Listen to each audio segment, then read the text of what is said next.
ஆகா, கண்கொள்ளா காட்சி. வருங்கால ராஜாவும் வருங்கால ராணியும் இப்பவே காட்டுக்குள்ள சுத்துறீங்களா? என்ன சொல்ற? வருங்கால ராணியா? ஆமா, உங்க 2 பேருக்கு கண்டிப்பா நிச்சயதார்த்தம் நடக்கும்.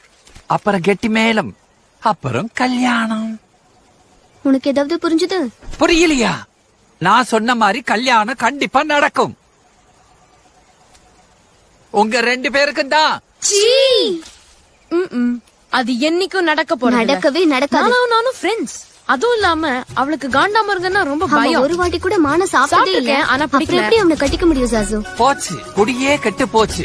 இப்படி எல்லாம் சொல்லிக்கிட்டு இருந்தா காட்டுக்கு மட்டும் இல்ல, வீட்டுக்கு கூட உன்னை ராஜா ஆக்க மாட்டாங்க. இங்க யாரும் நான் என்ன செய்யணும், எப்படி செய்யணும், யார கட்டிக்கணும்னு சொல்ல வேண்டிய அவசியம் இல்ல.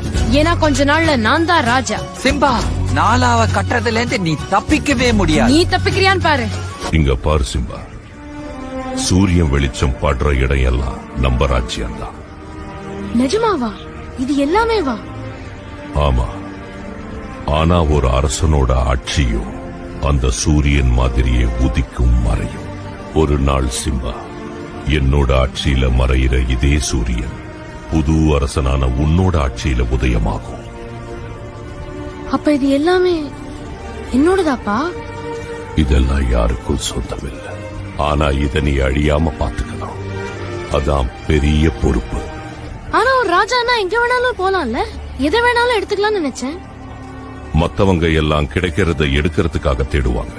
உண்மையான அரசன் கிடைக்கிறத எல்லாம் கொடுக்கறதுக்காக தேடுவான்.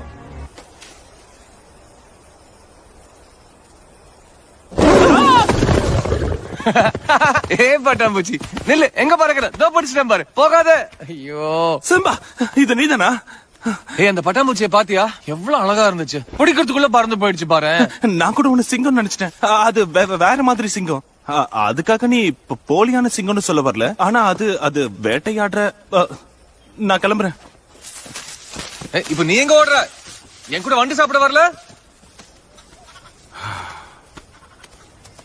இப்ப அவனுக்கு என்ன பிரச்சனை? சிம்பா, சிங்கத்துக்கு பிடிச்ச இறைய மாந்தான்னு நான் எப்படி உன்கிட்ட சொல்லுவேன்? ஆமா, அதனால பயவுள்ள உன் பக்கமே தலை வச்சு படுக்க மாட்டான். 10 கிலோமீட்டர் தள்ளித்தான் நிப்பான். ஆமா, இனிமே அவன் கூட சேர மாட்டான்.